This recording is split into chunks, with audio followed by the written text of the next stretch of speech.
Good afternoon. I'm Lisa Broom with the CBC News Break.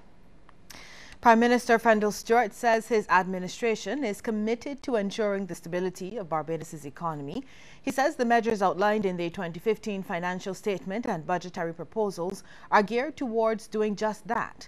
Speaking in support of the budget proposals, he says government committed to cutting the deficit from 11% last year and managed to achieve it. We were able, by the end of the financial year, 31st of March 2015, to bring that deficit down to 6.6% of GDP.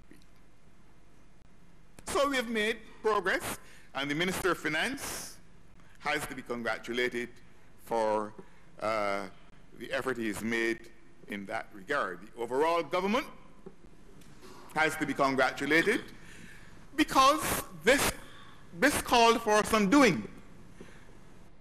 Meanwhile, Mr. Stewart also expressed government's commitment to looking for feasible tertiary education financing solutions. He, however, expressed the hope that students will seek to pursue university education for the right reasons.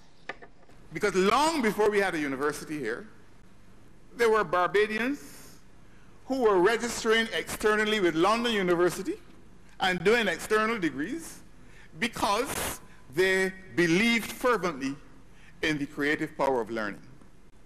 If the only reason anybody goes to university is because it is free, something is fundamentally wrong. And we have to confront that as a value. Finance Minister Chris Sinclair says all the rules, including those related to town planning, have to be followed before the $350 million Cahill project proceeds. He stressed this point while winding up debate on the budget last night. The Finance Minister, however, took issue with what he says was an attempt by the opposition to convince Barbadians that the Fendel Stewart administration was involved in an underhand deal and was selling out the country. Mr. Sinclair says it is simply not true that the Cabinet and Solicitor General were unaware of the Cahill deal. I sat in meetings where the XG came to the meetings and advised and participated and expressed her views on what was in the contract. Said what she liked and what she did not like.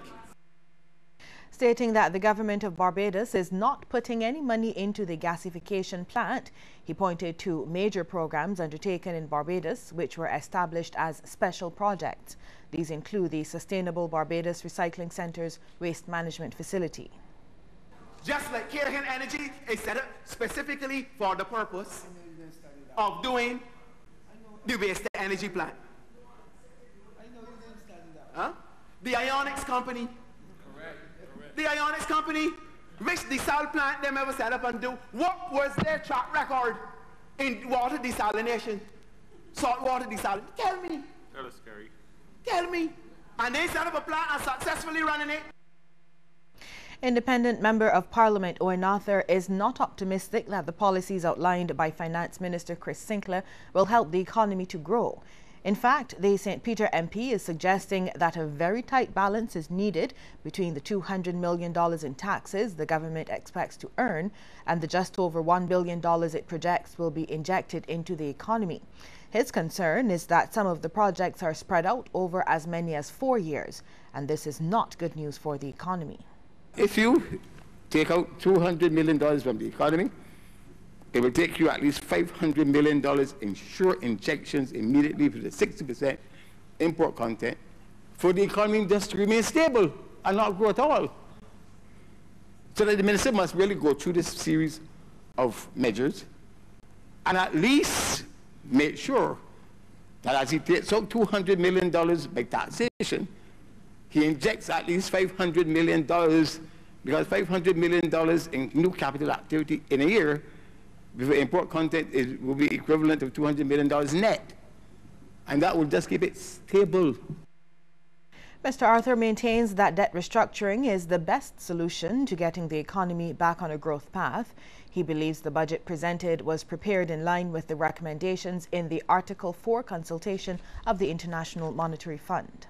The IMF has gone into something called flexible credit lines that I made the subject of a lecture recently in Grenada. I'm not urging a program with the IMF, but I know that the country cannot get out of this problem without support from the international financial community, because many of the institutions that the government will want to approach to get resources for the very capital projects that you are seeking to implement will tell you bring programs to means for funding, but bring policies that follow the advice of your Article 4 consultations.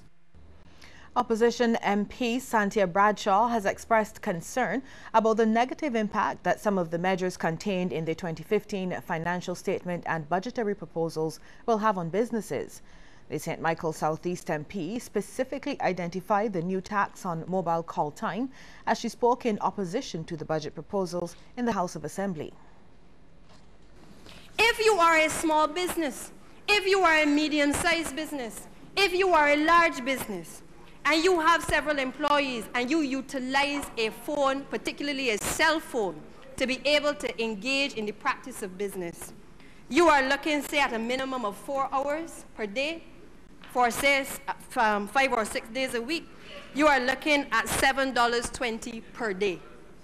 Over the course of a month, ma'am, that is $165.60 a month.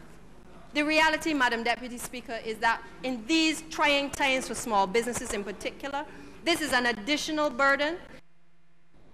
An opposition member of Parliament wants to see a greater emphasis placed on low-income houses for rent. St. Michael East MP Trevor Prescott says government must play its role to ensure that such housing is within the affordability of low-income earners. At least we have to find a way of producing low-income houses for rent.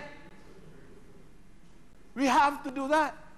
There are too many people at present not sleeping in homes, earning the title sometimes as squatters, loiterers, all kind of pejoratives, vagrants. We have to address that. In other news now, lawmen are probing a shooting death at Goodings Road, Station Hill, St. Michael. Reports are that a man was shot and killed following an incident there last night. Police also say there was another shooting incident last night at Monster Grill Bar in Clapham, St. Michael, and that the owner of the bar was shot and subsequently hospitalized. No charges have been laid so far against those in custody who were held following 2 major drug hauls in St. Joseph. Police drug squad had intercepted 2 motor vehicles yesterday afternoon, both containing a significant amount of cannabis. One vehicle was detained at St. Bernard's Village, where it overturned, and the other along Sugar Hill Road. None of the occupants was hurt. An officer from the Inter-American Institute for Cooperation on Agriculture, or ICA, believes greenhouses are safer for agriculture management. Compared to open agriculture, Damian Hines says greenhousing controls the microclimate, reducing the risk of plant diseases. Your small land mass, the literature has shown that under protected systems you could increase your productivity, which is something that would be critical to us because we don't have the land mass. The other thing is we don't have the water, the available water resource to dedicate to agriculture. So what protected agriculture affords is greater management, tighter management of your water, which are so the land and the water, I would say, are the 2 most critical issues to Barbados, and protected agriculture tightens in management in both of those cases. Mr. Hines was speaking at the Ministry of Agriculture, where students in the Agripreneurship Incubator Program were taught the importance of greenhousing. Permanent Secretary in the ministry, Esworth Reed, says young people are accepting agriculture since it's introduced in the form of science. A lot of the young people that once had a feeling that agriculture is just a waste of time, or not me, I'm not going into the ground, as Bajans would say. They're very enthusiastic about it. They want to learn. And the funny thing about it is that you find a lot of females, a lot of young females are interested in this.